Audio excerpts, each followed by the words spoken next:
Aujourd'hui, je vais vous montrer comment générer une liasse fiscale LMNP en moins de 10 minutes et comment ça fonctionne, et je vais vous expliquer voilà, les petites subtilités, les trucs et astuces.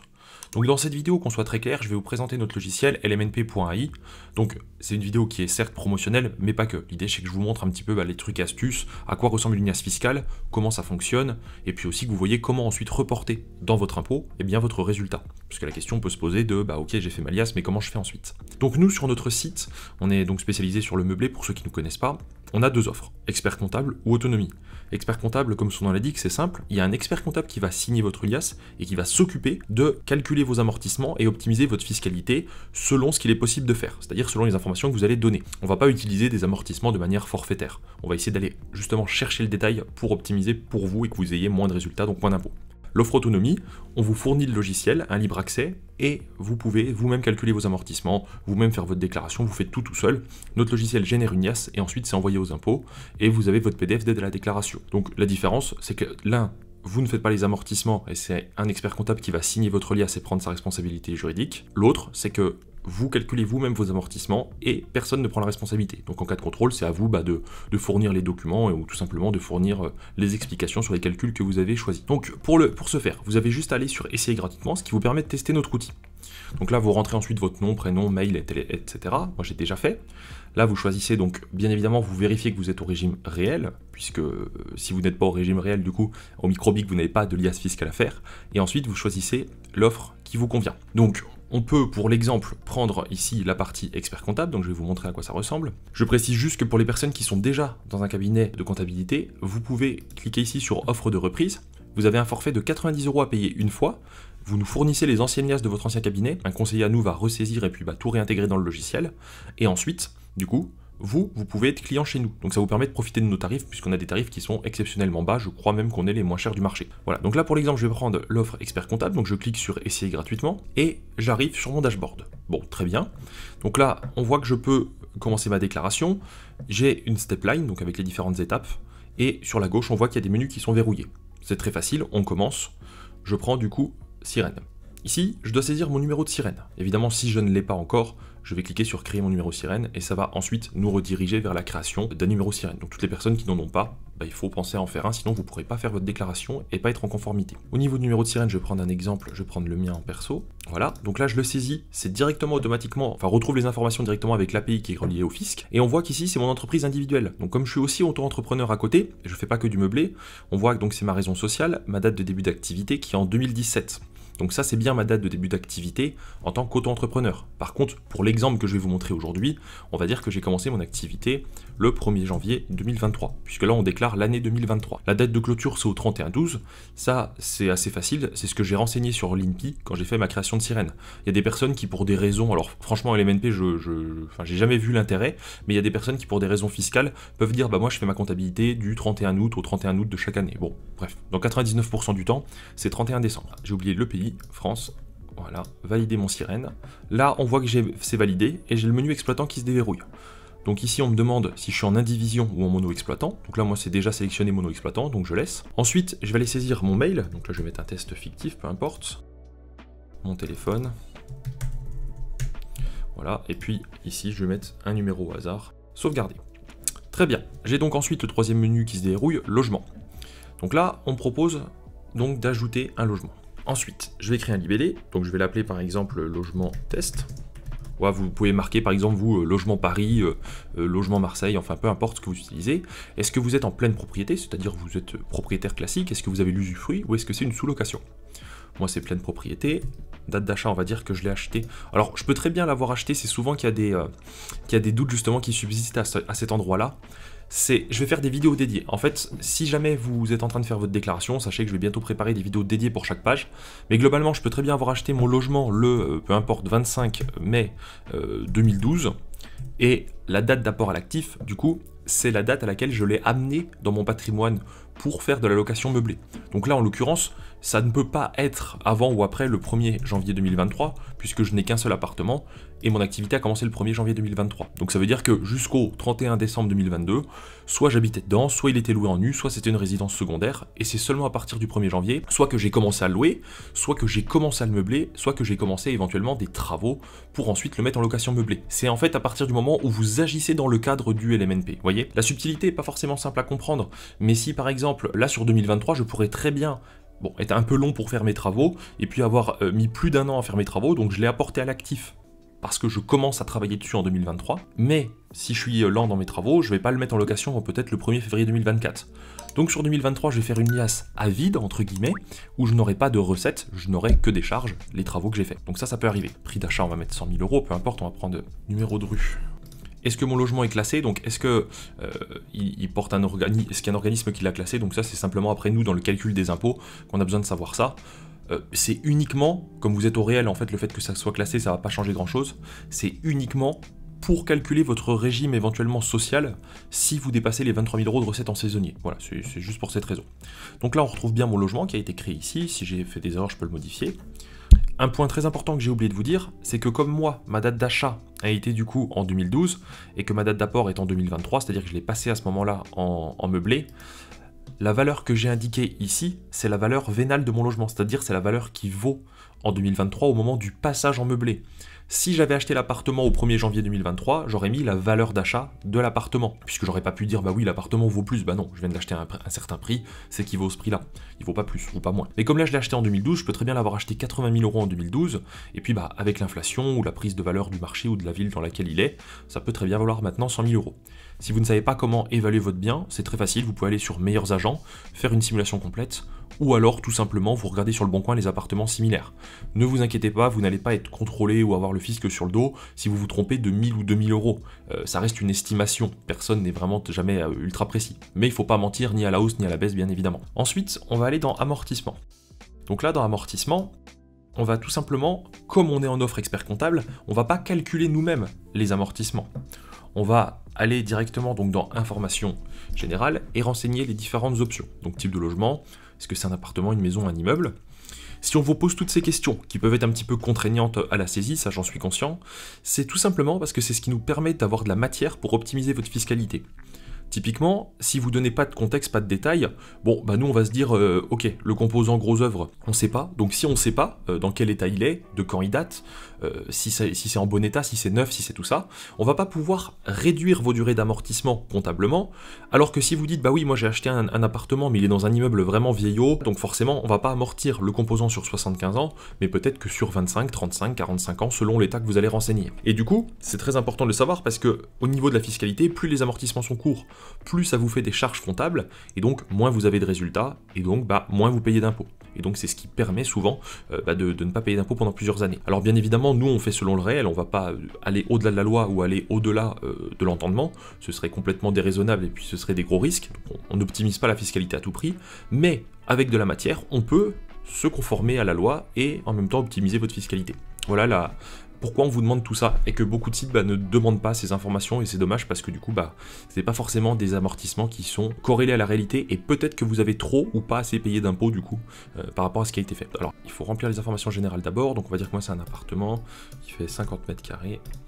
Donc surface totale du logement, c'est la surface totale habitable. Donc ça peut être par exemple si j'ai une maison avec 2 étages qui font 50 mètres carrés chacun, la surface totale du logement du coup ce sera 100 mètres carrés, et puis ma surface au sol ça va être du coup 50.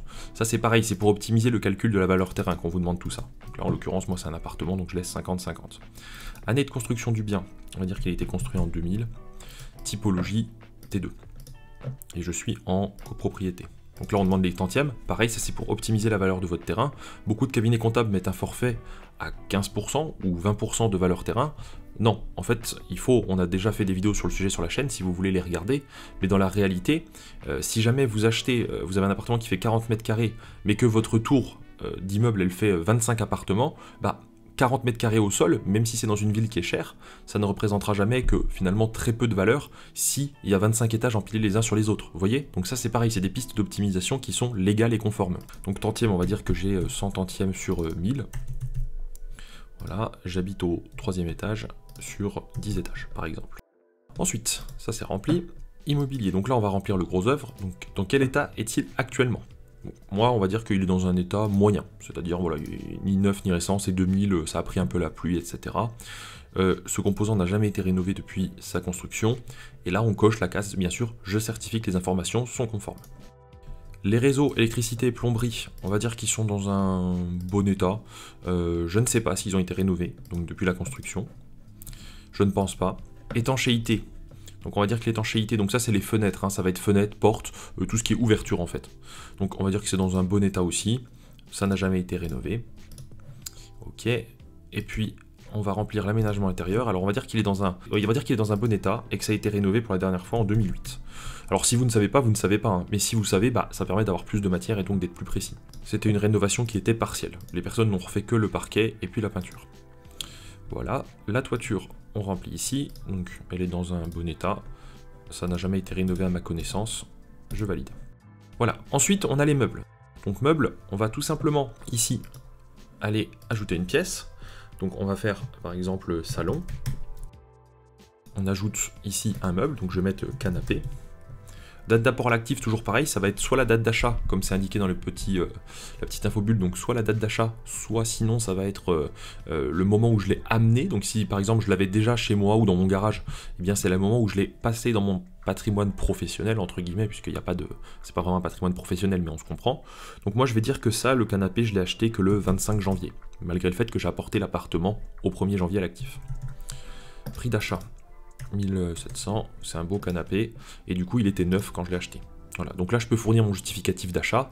Si je n'ai pas de justificatif, je coche la case en disant que si j'ai un contrôle, bah, l'administration fiscale pourra me réclamer la pièce justificative, mais vous n'êtes pas obligé de le fournir. Bon, moi pour la durée de la vidéo, je vais évidemment pas remplir toutes les pièces, tous les meubles, mais vous dans l'idéal il faut le faire comme ça. Ensuite, une fois que ça c'est fait, retour, est-ce que j'ai fait des travaux? Oui, non, et est-ce que j'ai eu des frais administratifs?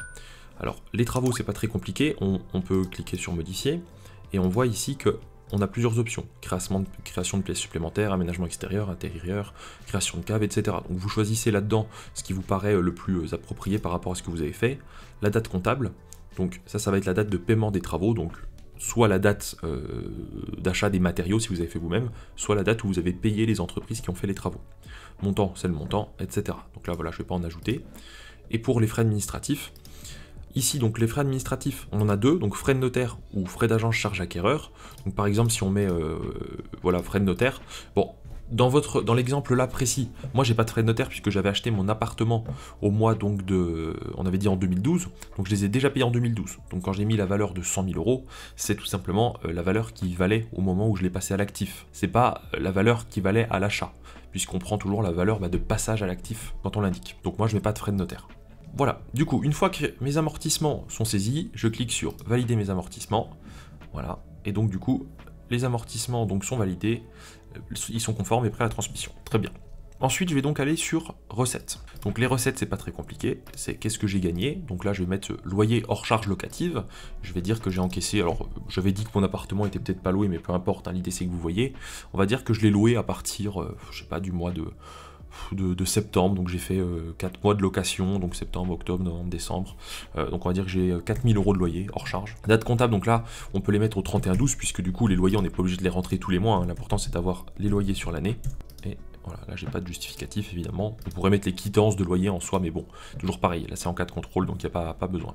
Ensuite, je vais dire que j'ai eu donc une provision pour charge, donc j'ai 100 € par mois, donc j'ai eu 400 € de provision pour charge, au total encaissé sur l'année.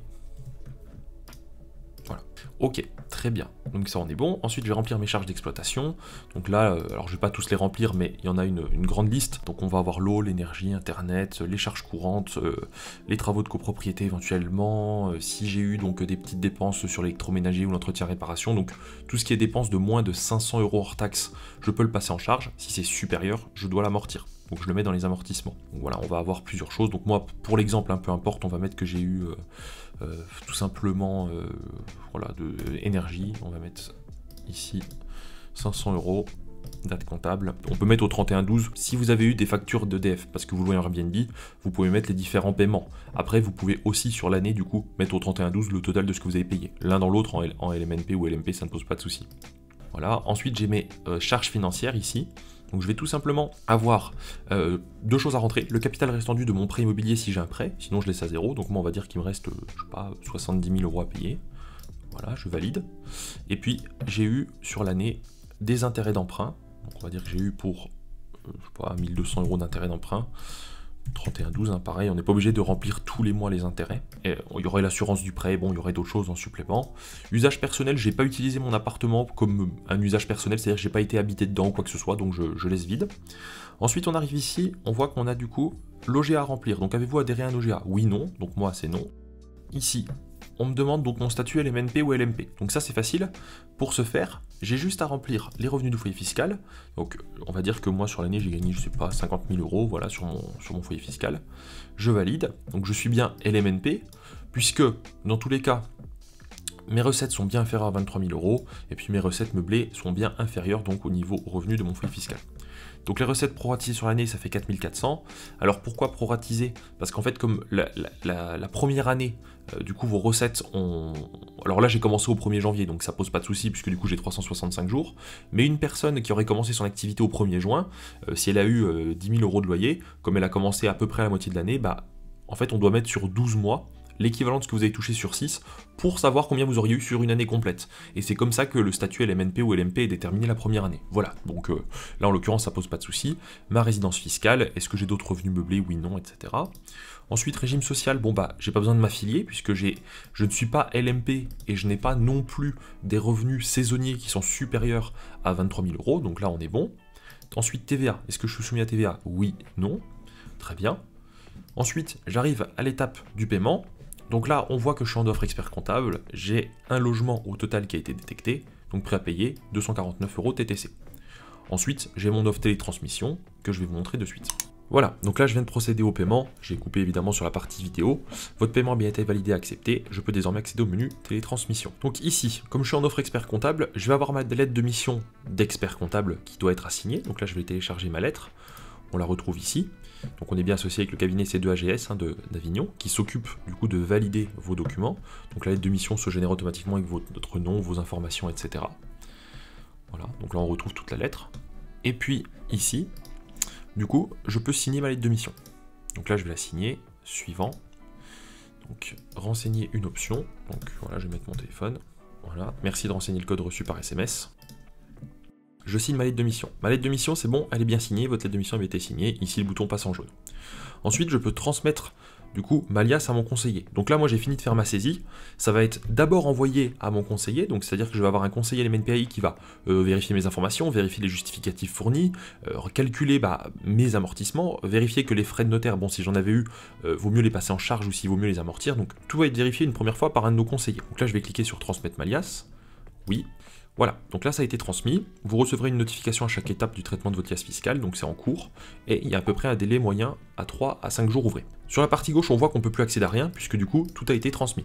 Le conseiller, lui, de son côté, ce qui va se passer, c'est qu'il va avoir accès à votre liasse fiscale, il va vérifier, et puis si vous avez fait des erreurs ou que vous avez oublié quelque chose, il va vous renvoyer la liasse fiscale, et du coup, vous pourrez à nouveau modifier. Voilà, tout simplement. Voilà, du coup j'ai fait un cut dans la vidéo, là on se retrouve, donc une fois que ça a été validé, vous allez recevoir un mail, donc là ça a été signé par l'expert comptable et envoyé aux impôts, donc là vous allez recevoir un mail, donc vous pouvez retrouver sur votre fichier, le fameux fichier 14 ici, du coup la preuve de dépôt, donc là vous avez bien la preuve que ça a été télédéclaré et accepté par la DGFiP, donc la direction des finances publiques. Ici, bon là il y a un bug parce que j'ai dû le valider manuellement parce que je voulais pas vraiment envoyer la liasse, mais vous retrouvez votre liasse fiscale que vous pouvez télécharger ici en PDF, donc là en l'occurrence je peux pas le faire. Et ensuite vous avez l'étape 15 qui s'est débloquée, donc aide à la déclaration d'impôt. Donc là on vous dit félicitations, tout a bien été envoyé et validé, et vous pouvez télécharger votre PDF avec explication. Donc ici, on retrouve bien les cases à cocher dans votre feuille d'impôt, ça c'est comme ça que ça va se présenter quand vous allez faire votre déclaration d'impôt. Et puis ici, on retrouve du coup les chiffres à remplir, donc 12 mois. Mon résultat du coup est de 0 et le déficit ici est de 0. Voilà. Donc là j'avais mis un exemple fictif, hein, c'est pas le même exemple que tout à l'heure, mais vous aurez en tout cas les bons chiffres qui seront affichés. Une fois que c'est fait, vous avez fini du coup votre déclaration comptable, tout a été envoyé, vous avez la preuve de dépôt, vous avez l'alias, le PDF de comment déclarer.